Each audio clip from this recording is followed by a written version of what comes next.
Hello. Today we're going to talk about supply chains, but before I start, the most critical piece in a supply chain is trust, and you're going to understand why. Okay.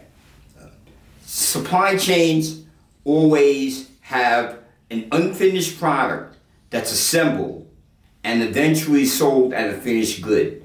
70% of all types of transactions in the world today are done with some sort of supply chain.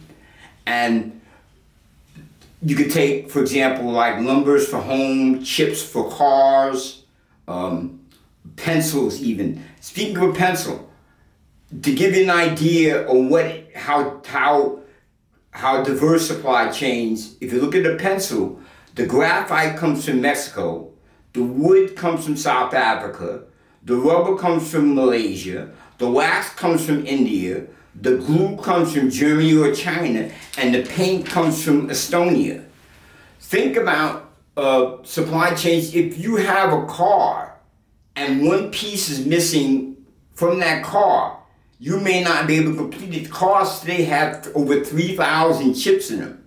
Let's go back and talk a little bit about the history related to supply chains.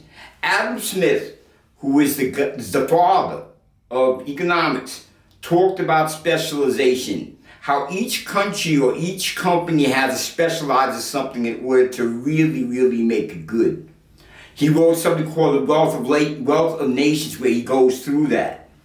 He also talked about the division of labor, which we're going to go into, that it doesn't make sense for one person to make the whole thing. They need people to specialize. If you go back to the survey, to the notation about the pencil, each country or each person needs to do what they do best to make things work. And that's sort of what another great economist, David Ricardo, said related to comparative advantage.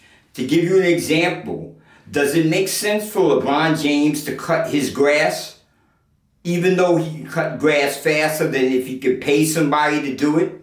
No. It makes more sense for LeBron James to pay someone to cut his grass and him to go in and take jump shots.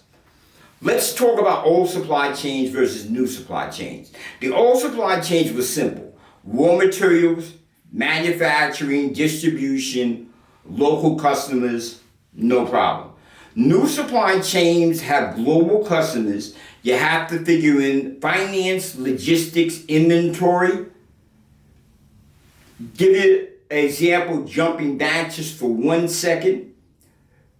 When we talked about Adam Smith and we talked about division of labor, that's what made Henry Ford successful, the assembly line. He divided up the labor and had people do different aspects of it.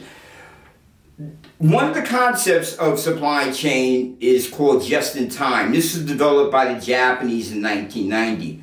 What it simply means is you don't build up a huge inventory of stuff. You get the equipment just at the time you need it. And what that does, it reduces your costs, your inventory, it makes your cash flow better, your supply management goes much more effective, it's more efficient.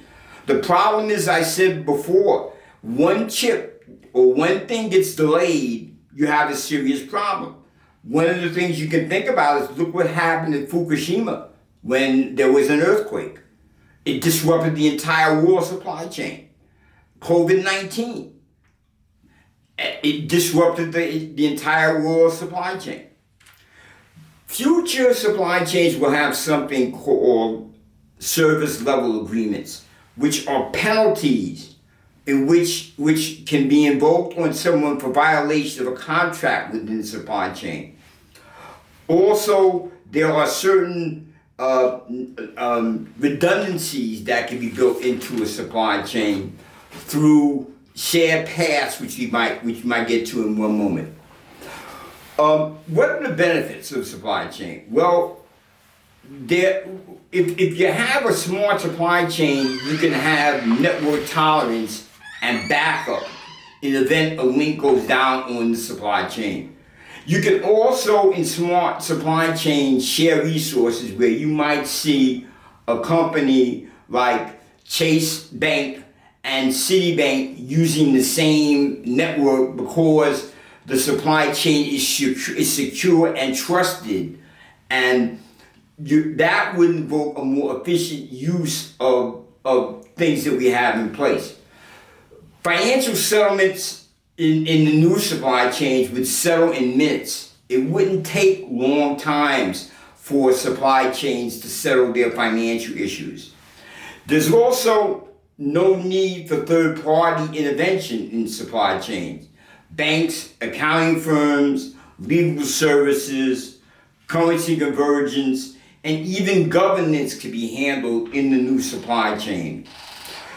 It also allows you to better track your items, being that each item has chips on them, and they're also decentralized, so that if you have a problem, there's no single point of failures.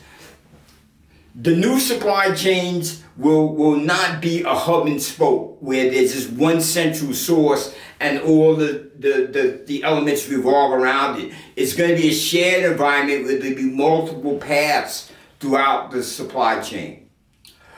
I'd like to thank you for your time. Please give me a thumbs up. If you have any questions or comments, please leave them below. Thank you.